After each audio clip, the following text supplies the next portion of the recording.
Bom dia a você que está nos acompanhando de casa. Muito bom ter você aqui conosco. Os irmãos da música, muito obrigado. Hoje nós vamos dar continuidade à nossa série Sermões sobre Jesus.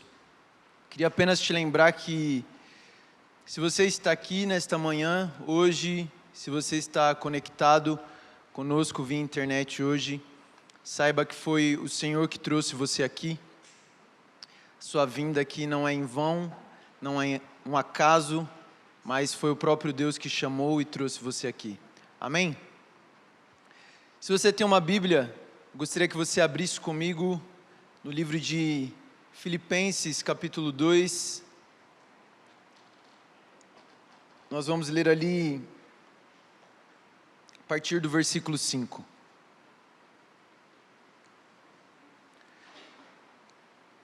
Assim diz a palavra do Senhor em Filipenses, capítulo 2, versículo 5. Tende em vós o mesmo sentimento que houve em Cristo Jesus, que existindo em forma de Deus, não considerou o fato de ser igual a Deus algo a que devesse se apegar, mas, pelo contrário, esvaziou-se a si mesmo, assumindo a forma de servo, e fazendo-se semelhante aos homens. Assim, na forma de homem, humilhou-se a si mesmo, sendo obediente até a morte e a morte de cruz. Vamos orar, feche seus olhos.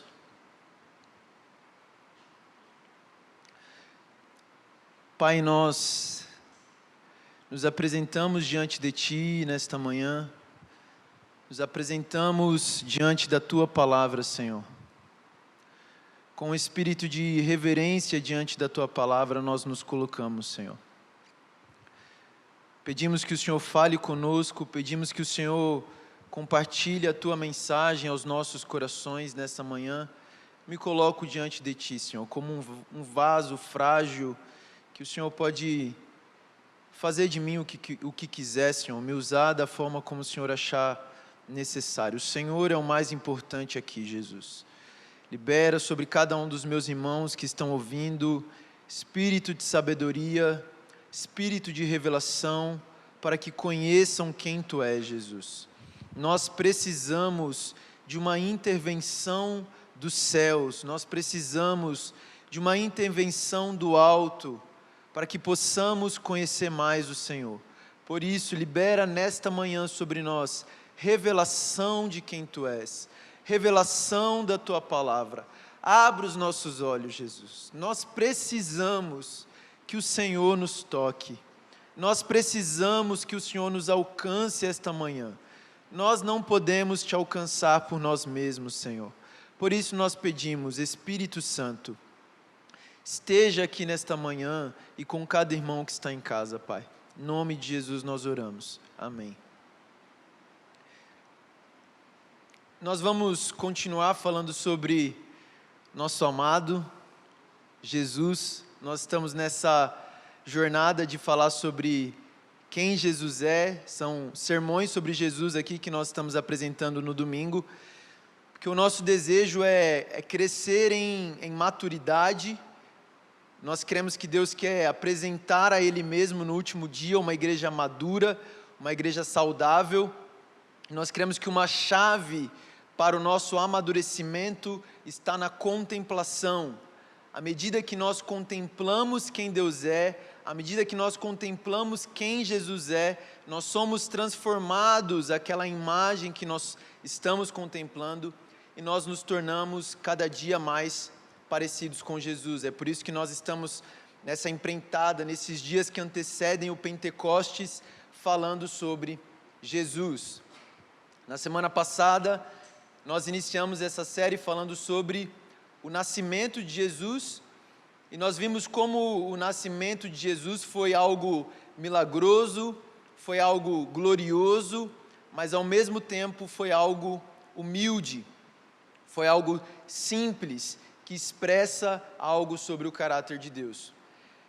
Mas o ponto que nós vamos falar hoje é que não foi simplesmente o nascimento de Jesus que foi algo humilde e foi algo simples, mas a vida que o nosso Senhor Jesus viveu também foi uma vida de simplicidade e de humildade.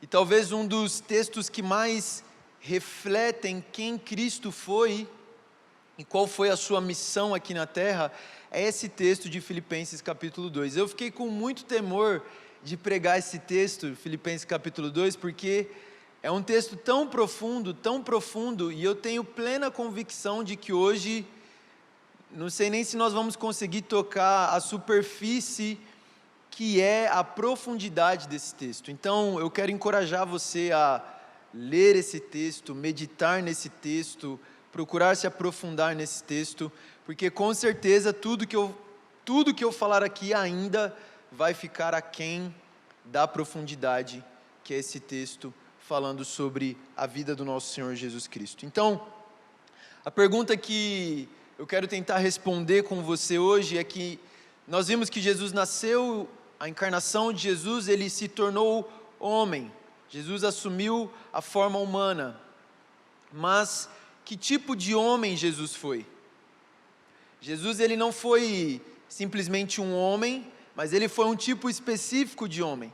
E nesse texto aqui em Filipenses fala que tipo de homem Jesus escolheu, Jesus optou por ser um determinado tipo de homem, e nós vamos ver alguns fatos na vida de Jesus, que tipo de homem ele escolheu para ser. Então o meu objetivo é que no final desse sermão, você saiba reconhecer que tipo de homem Jesus foi. Bom, essa passagem que nós lemos aqui, é uma passagem que fala muito sobre Cristo, sobre a obra de Cristo, aquilo que Jesus fez.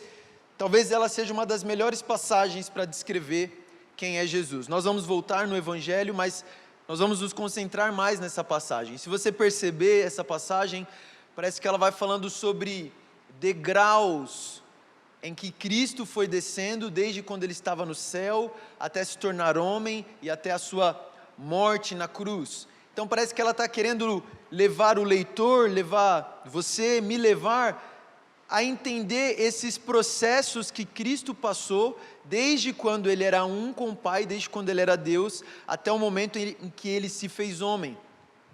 E essa passagem ela é tão emblemática que na igreja primitiva ela se tornou em um hino, em uma canção que os irmãos da igreja primitiva cantaram. Talvez aí na sua Bíblia você vai ver que a forma até que essa passagem está escrita é como se fosse um pequeno poema, porque era uma canção. Eu não sei o que veio primeiro, se foi Paulo que escreveu o primeiro e depois virou um hino da igreja primitiva, ou se era um hino que Paulo usou para escrever aqui. Depois a gente pode perguntar para o Esdras, ele deve saber dizer melhor do que eu o que é isso aí. Mas vamos aqui, no primeiro versículo. Tendo em vós o mesmo sentimento que houve em Cristo Jesus. Nós vamos voltar nesse versículo mais tarde, tá bom? Versículo 6. Que existindo em forma de Deus, não considerou o fato de ser igual a Deus algo a que devesse se apegar. Essa primeira parte do versículo que fala que Jesus existia em forma de Deus, é muito importante nós entendermos o que Paulo está querendo dizer quando ele fala que Jesus existia em forma de Deus. Talvez a primeira pergunta que vem à sua mente é, mas Jesus não era Deus? Como assim ele existia em forma de Deus? Existem duas palavras no grego para esta palavra em português, forma. As duas palavras são morph e esquema. Eu não sei falar grego, gente, tá bom? Falei tipo inglês, né?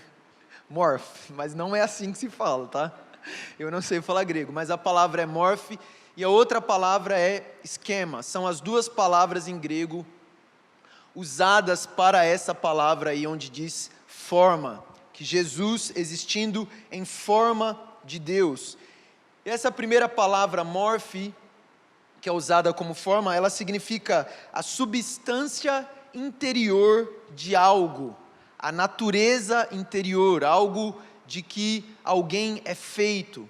Então, essa primeira palavra morph, de forma, é a substância interior de algo. E a outra palavra, esquema, é uma aparência externa. É como aquilo se parece exteriormente. Então, morfe tem a ver com o interior, que é algo imutável, que não muda, esta forma interior não muda, mas essa outra palavra, esquema, é uma aparência, uma forma exterior que ela pode mudar constantemente. E a palavra que Paulo escolheu usar aqui para falar sobre Jesus existindo em forma de Deus é a primeira palavra, essa palavra morfe, ou seja, ele está dizendo que Jesus é em sua essência, é em suas substâncias, Deus. Um exemplo para você entender bem o significado dessas duas palavras e a diferença delas é o próprio ser humano. O ser humano, a morfe do ser humano é ser humano, ele é um ser humano em sua origem. Por exemplo, a minha morfe é, eu sou um homem, isso nunca vai mudar, apesar de nós vivermos em uma sociedade muito liberal que constantemente tenta mudar isso é a morfe do ser humano, eu sou homem, isso jamais vai mudar, é a forma interior que eu fui feito, que eu fui criado. Mas o meu esquema, a minha forma exterior, ela está em constante mudança. Por quê?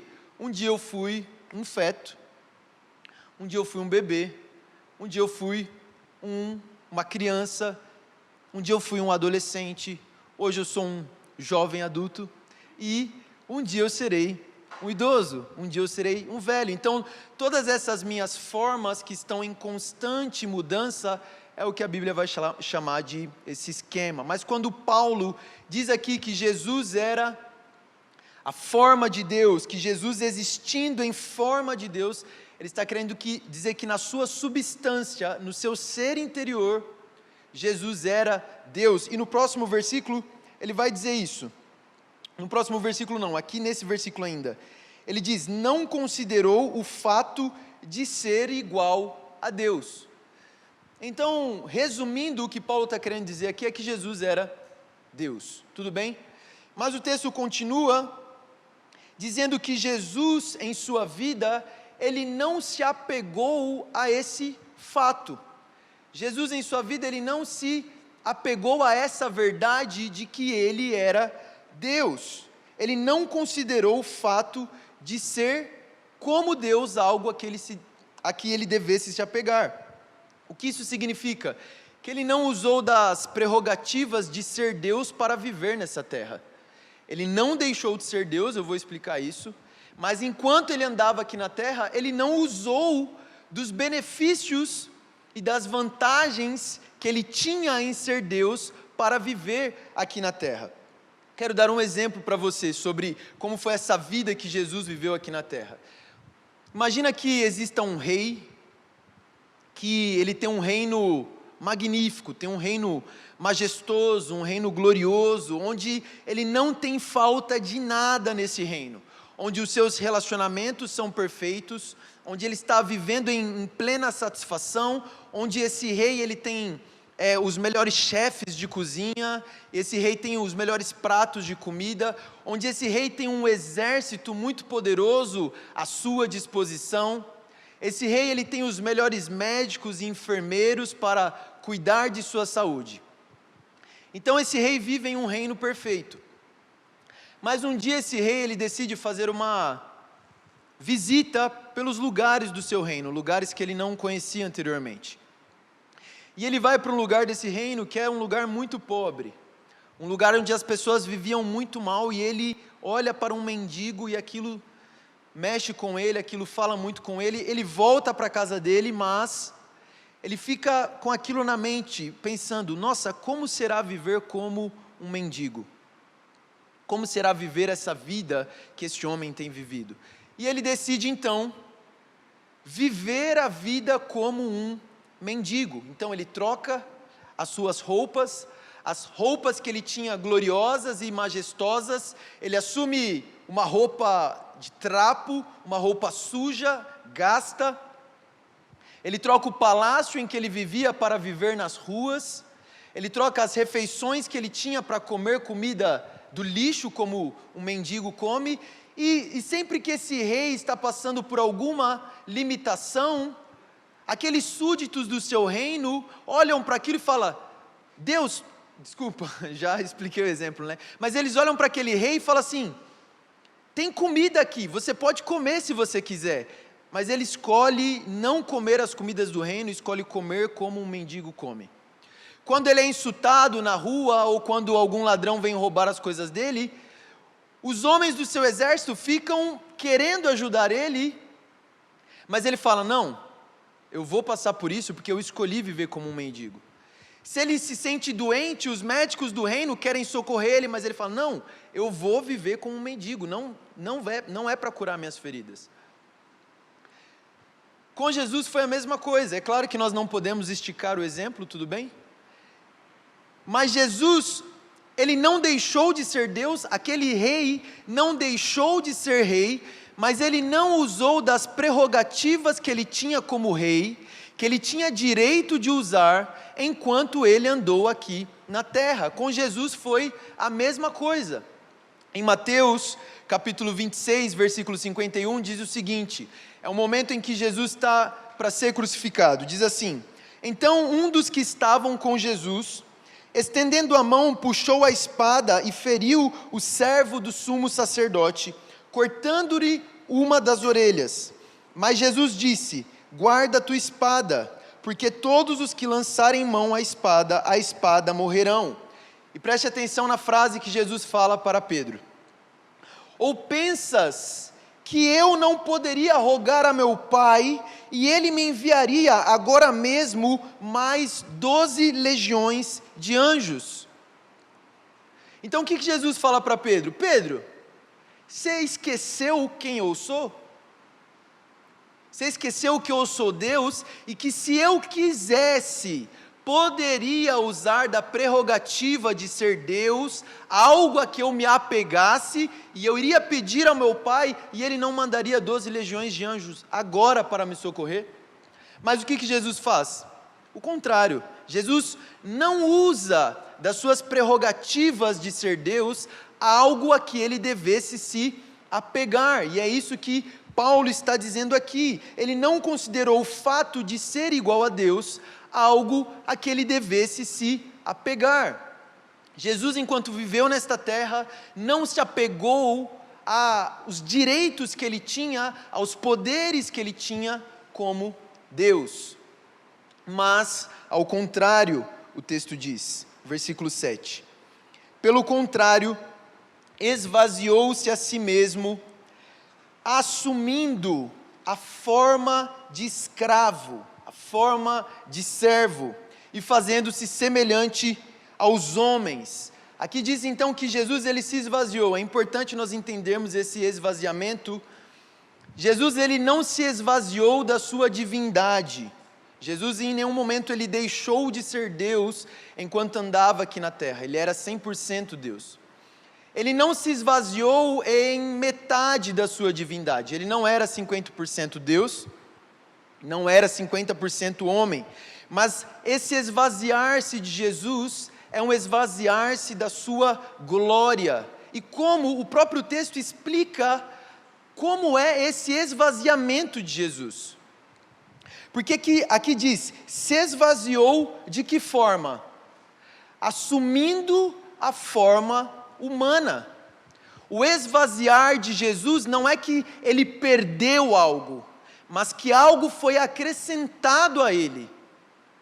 Eu quero dar um exemplo para você entender o que é esse esvaziar de Cristo enquanto ele andou aqui na terra. Imagina que um irmão aqui da comunidade comprou um carro novo. Comprou um carro lindo, impecável, carro caro. E o carro está brilhante, você olha para o carro e você quase não consegue olhar de tanto que aquele carro brilha, tem rodas grandes, o carro perfeito, bancos de couro, perfeito. E aí você pede o carro para o seu irmão, para você, nossa, deixa eu dirigir um pouquinho esse carro, parece ser tão bom, tão confortável, e naquele dia choveu. E aí você tem a brilhante ideia de visitar o Felipe, lá na Chácara Peniel, onde tem um CPP, em um dia que choveu. E aí você pega o carro daquele irmão que está brilhante, resplandecente, majestoso, maravilhoso, e você se embrenha lá naquelas ruas da chácara cheia de lama, e você passa em buraco e a lama sobe para o carro, e você vai lá e o carro fica atolado, tem que chamar os alunos do CPP para empurrar o carro, aquela coisa toda. E aí você volta com o seu carro para a cidade, com o seu carro não, com o carro que você emprestou, e aí você vai devolver o carro para aquele seu amigo, e o carro está coberto de lama, de baixo a cima, da parte de frente à parte de trás. Ele está tão coberto de lama que você não consegue mais ver o brilho daquele carro. E o seu amigo pergunta: o que você fez? Você é maluco, cara? Estragou meu carro. Você pode responder: não, eu não tirei nada do seu carro. O seu carro continua o mesmo, eu não retirei nada dele. O motor está o mesmo, eu não mexi nas condições internas do seu carro. Mas o seu carro foi coberto de lama e você não consegue ver o brilho que ele tinha anteriormente. E esse exemplo é para explicar o que significa esse esvaziar-se de Cristo enquanto ele assumiu a forma humana. O esvaziar-se dele, então, não é que ele perdeu algo em seus aspectos divinos, mas pelo contrário, foi acrescentado nele humanidade. E esse é o esvaziar de Cristo. Deus se cobrindo com humanidade. A glória que ele tinha com o Pai, nós não conseguíamos ver, por quê? Porque ele estava coberto pela humanidade. E o próprio Jesus, quando ele está para voltar aos céus, ele fala isso para Deus Pai.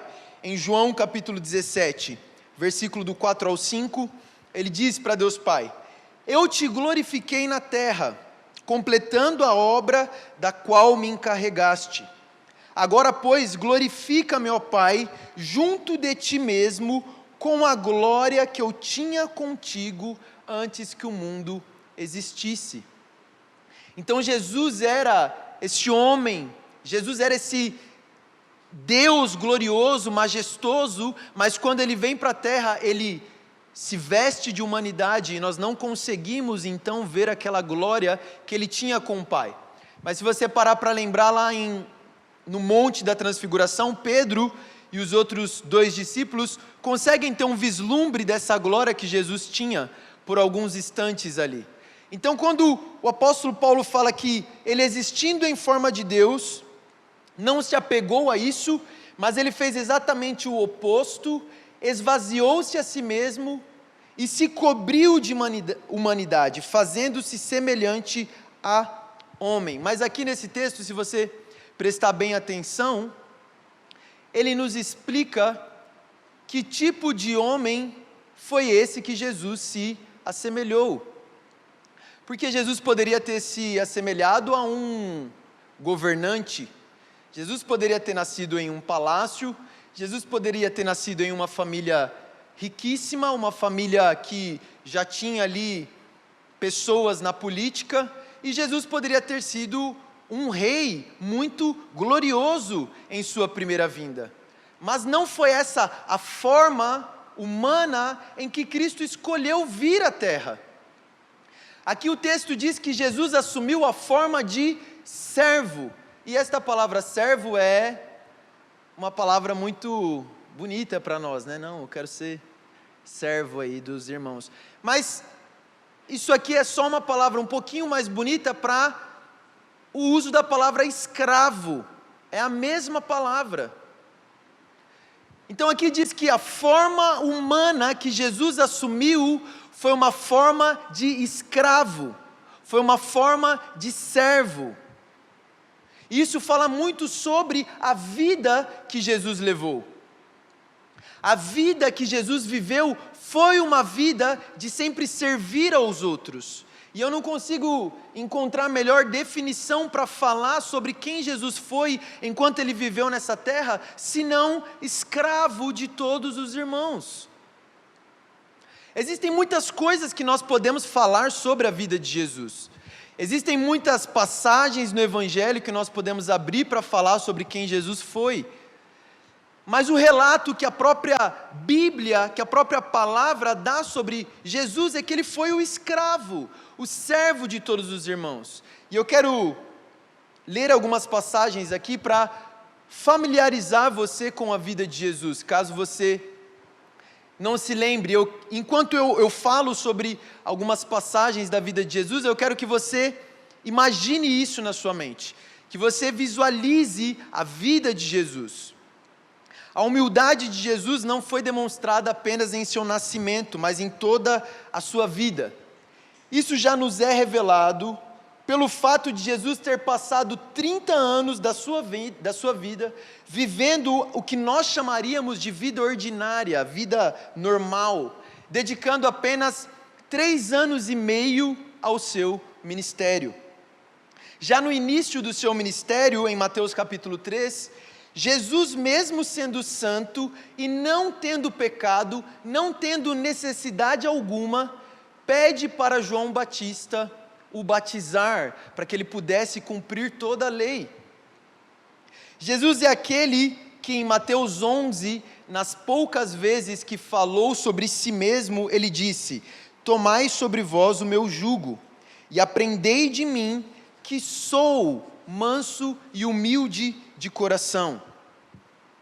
Jesus é aquele que em Mateus 20, no meio da discussão dos discípulos, para saber quem seria o maior e quem se assentaria à esquerda e à direita de Jesus, em seu reino, Jesus diz: não será assim entre vós. Pelo contrário, quem quiser ser poderoso entre vós, seja esse o que vos sirva.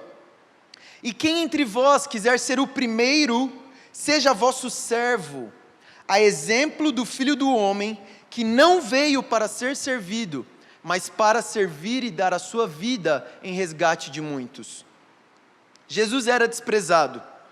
Não é este o carpinteiro, filho de Maria, irmão de Tiago e de José, e de Judas e de Simão?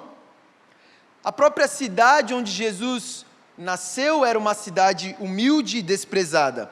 Pode vir alguma coisa boa de Nazaré? Perguntou Natanael.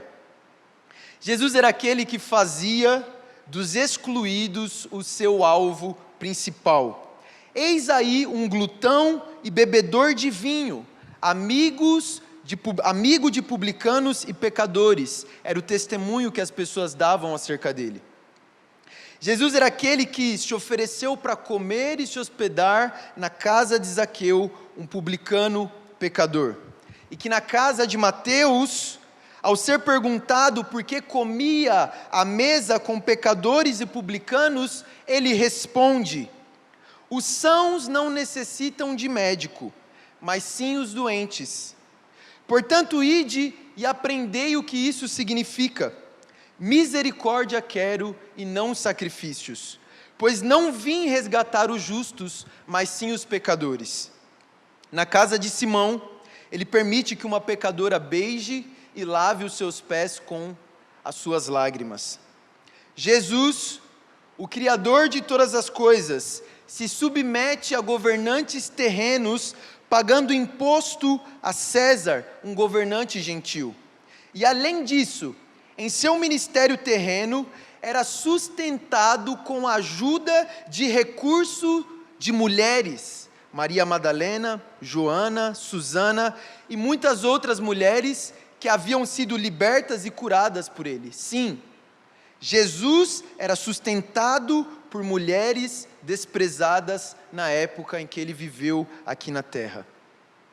Jesus é aquele que disse aos que queriam lhe seguir: as raposas têm suas tocas, as aves do céu têm os seus ninhos, mas o Filho do Homem não tem lugar para reclinar a sua cabeça, fazendo referência ao fato dele não ter uma moradia fixa. Jesus é aquele que João 5 diz que nada, absolutamente nada, fazia por si mesmo, mas apenas aquilo que via o Pai fazendo. Em sua entrada triunfal em Jerusalém, ao invés de montar um cavalo branco, como era devido a um rei, montou um jumentinho, o meio de transporte mais simples da época. E Jesus, em seu último dia de vida, é aquele que pede um salão emprestado para comer a Páscoa com os seus discípulos. E após um dia longo de caminhada, em um terreno não com asfalto, um terreno empoeirado. Jesus retira o seu manto, Jesus pega uma toalha, coloca em volta de sua cintura. Em seguida, coloca uma água em uma bacia, se abaixa e lava os pés dos seus discípulos, incluindo aquele discípulo que ali, a alguns instantes, iria lhe trair. Você já parou para pensar nisso? Que o Filho de Deus se fez escravo, porque esse trabalho de lavar os pés era o trabalho do último da casa. Era o trabalho daquele que não tinha valor na casa. Era trabalho daquele que era desprezado da casa. E você percebe que os discípulos, eles chegam no lugar onde vão comer a refeição da Páscoa, e ninguém quer fazer esse trabalho. Ninguém quer lavar os pés uns dos outros, porque imagino que não deve ser uma situação nada confortável lavar o pé de um discípulo que havia caminhado o dia inteiro na terra. Mas Jesus escolheu assumir a forma de servo. Jesus, Deus, não assumiu a forma humana de qualquer tipo de ser humano, mas assumiu a forma de um escravo, assumiu o último lugar dos seres humanos. E aqui ele lava os pés dos seus discípulos, ele lava os pés de Judas, sabendo que Judas iria traí-lo, mas mesmo assim ele faz questão de servir Judas, e servir os seus discípulos. E no versículo 14 ele diz assim, de João 13, vocês me chamais mestre e senhor, e fazei bem, pois eu sou. Se eu, senhor e mestre, lavei os vossos pés, também deveis lavar os pés uns dos outros, pois eu vos dei exemplo para que façais também o mesmo.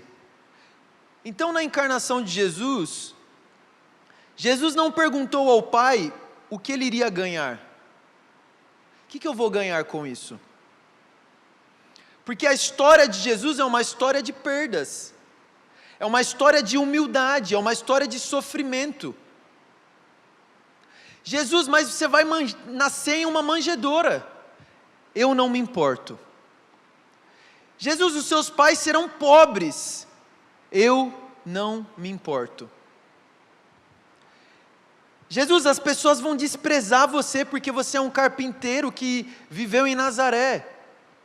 Eu não me importo. Jesus, os seus amigos vão trair você. Eu não me importo. Jesus, você vai ser pendurado em uma cruz e receber a ira de Deus. Eu não me importo. Porque o Filho do Homem não veio para ser servido, mas para servir e dar a sua vida em resgate de muitos. E se você está aqui hoje, nesta manhã, é porque o Filho do Homem um dia se tornou um escravo e entregou a vida dele para que hoje você pudesse ter vida. Agora, o que mais me impressiona nesse texto de Filipenses capítulo 2, é que o objetivo de Paulo não é fazer uma defesa teológica da divindade ou da humanidade de Cristo. O objetivo de Paulo não é escrever uma doutrina aqui. Apesar de nós encontrarmos uma doutrina aqui, mas o que Paulo está querendo escrever não é sobre a obra redentora de Jesus Cristo em nosso favor. Mas Paulo escreveu isso de uma perspectiva pastoral. E o próprio Jesus aqui em João 13, ele fala, eu fiz isso para que vocês sigam o meu exemplo. E se você está com a Bíblia aberta em Filipenses ainda, eu saltei alguns versículos propositadamente, nós vamos ler eles agora. para você entender qual é o contexto em que Paulo fala sobre Jesus se tornando um escravo. Versículo 1: Portanto, se há em Cristo alguma exortação, alguma consolação de amor, alguma comunhão do Espírito, se há qualquer sentimento profundo ou compaixão, completai a minha alegria, para que tenhais o mesmo modo de pensar, o mesmo amor, o mesmo ânimo, pensando a mesma coisa. Nada façais por rivalidade, nem por orgulho, mas com humildade, e assim cada um considere os outros superiores a si mesmo. Cada um não se preocupe somente com o que é seu, mas também com o que é dos outros. Tende em vós o mesmo sentimento que houve em Cristo Jesus, que existindo em forma de Deus, não considerou o fato de ser Deus algo a que devesse se apegar, mas pelo contrário esvaziou-se a si mesmo, assumindo a forma de servo e fazendo-se semelhante a homens. O que Paulo está querendo dizer aqui? Ele está querendo dizer que Jesus é o nosso exemplo, que a obra de Jesus é uma obra não apenas redentiva, mas é uma obra que Ele fez para nos deixar um exemplo. Você precisa prestar atenção em algo. Jesus e a obra de Jesus é muito mais do que um exemplo. É a obra que nos salva. Mas a obra e a vida de Jesus nunca é menos do que um exemplo. Ela é mais do que um exemplo, mas ela não é menos do que um exemplo. E o seu chamado como cristão é imitar o exemplo de Cristo. E é isso que Paulo está colocando aqui. Paulo está dizendo o seguinte: o que está acontecendo entre vocês? Por que vocês estão fazendo coisas para competir um com os outros? Por que vocês estão se achando melhores uns que os outros? Por que vocês estão falando mal uns dos outros? Por que vocês estão buscando ser servidos uns pelos outros?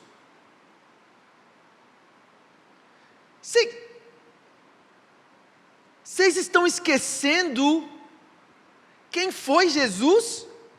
O nosso mestre? Vou falar um negócio para vocês. Jesus é Deus.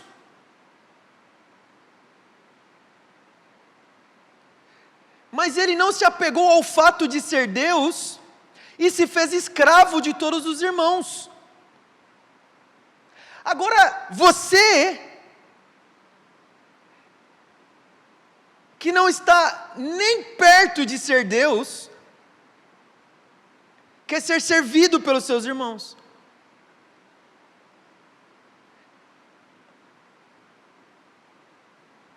Em um aspecto, nós nunca vamos conseguir imitar a Jesus. Nós nunca vamos experimentar isso que Jesus experimentou, porque nós nunca tivemos em um nível assim tão elevado para poder ter um esvaziar tão grande. Mas Paulo está escrevendo sobre a vida de Jesus justamente para mostrar isso para você.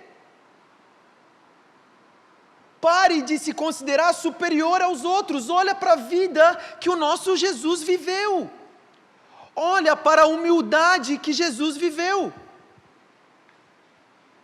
Considere o outro superior a você mesmo. Gente,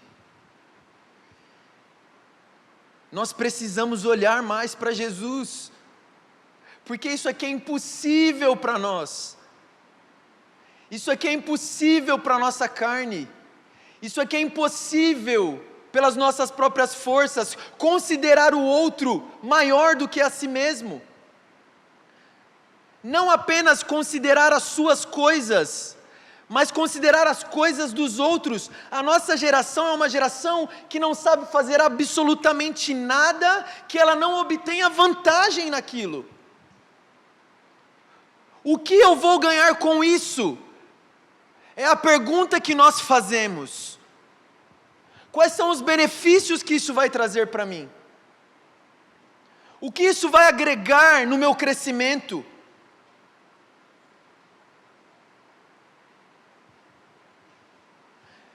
Nós não suportamos ser humilhado.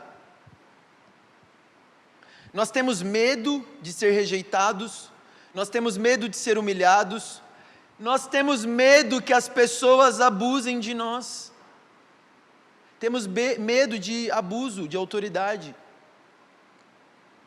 nós temos medo de servir. E aí você pensa assim, não, mas cara, eu já servi muito. Não, eu já servi bastante. Não está na hora de eu começar a ser servido, não? Eu já honrei tantas pessoas na minha vida, já levei tanto copo de água para as pessoas, não está na hora de as pessoas levarem um copo de água para mim, não? Já levei tanto banheiro na minha vida, não vou mais lavar banheiro, não? Você crê que você já serviu muito. Se você pensa dessa forma, você não tem a mínima ideia do que é um amor sacrificial, e você precisa olhar mais para a vida que o nosso Senhor Jesus viveu, porque até em seu último dia de vida, Ele não cansou de servir, Ele não parou um minuto da sua vida de servir as pessoas, Ele não pensava nele mesmo, Ele não pensava no seu próprio conforto, no seu próprio benefício, ou no que ele ganharia. Que vantagens teve, gente, viver a vida que Jesus viveu? Humanamente falando, nenhuma. Deus que tinha tudo nos céus, que não tinha necessidade de nada, se fez homem, se fez um escravo, para que você pudesse imitar a Jesus. Eu tenho uma impressão que muitas vezes nós nos esquecemos desse aspecto do Evangelho, que você foi chamado para imitar a Jesus, e somente a Jesus, porque mesmo quando Paulo fala assim, sede meus imitadores, mesmo que Paulo tenha sido um cara muito altruísta, mesmo que Paulo tenha sido um homem que se doou pelo Evangelho, e se doou pelas pessoas, o exemplo de Paulo não é suficiente, porque Paulo fala, sede meus imitadores, mas no fim das contas eu estou imitando quem? Eu estou imitando Cristo, em sua vida humilde e simples que Ele levou. E eu quero chamar os irmãos da música aqui, nós já estamos caminhando para o fim. Nós precisamos lembrar que a obra de Jesus na cruz e o seu chamado como cristão é um chamado para imitar a Jesus. Não é simplesmente eu fui salvo e Deus está trabalhando no meu interior, mas intencionalmente você precisa olhar para a vida que Jesus viveu e você precisa imitar a Jesus. Você precisa copiar Jesus, fazer aquilo que Jesus fazia.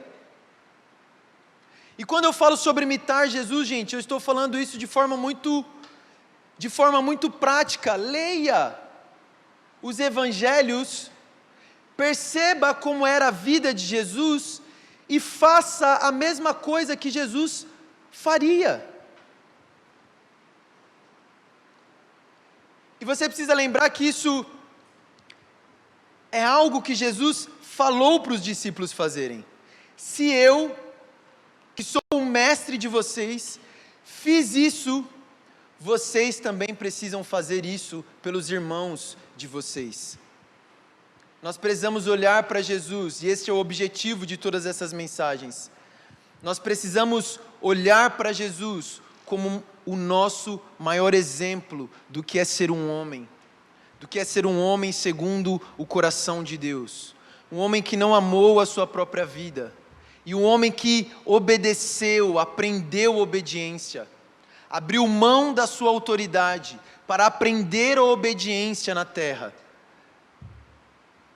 até o ponto de ser morto em uma cruz. E é sobre isso que nós iremos falar na próxima semana.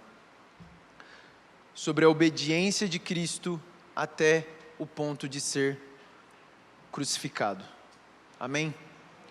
Queria que você se colocasse de pé para nós orarmos.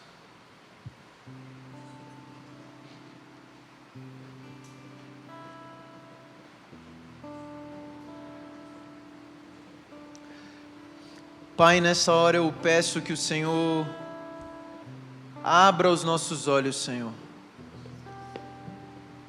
Abra os nossos olhos para vermos o Senhor como Tu és, Jesus.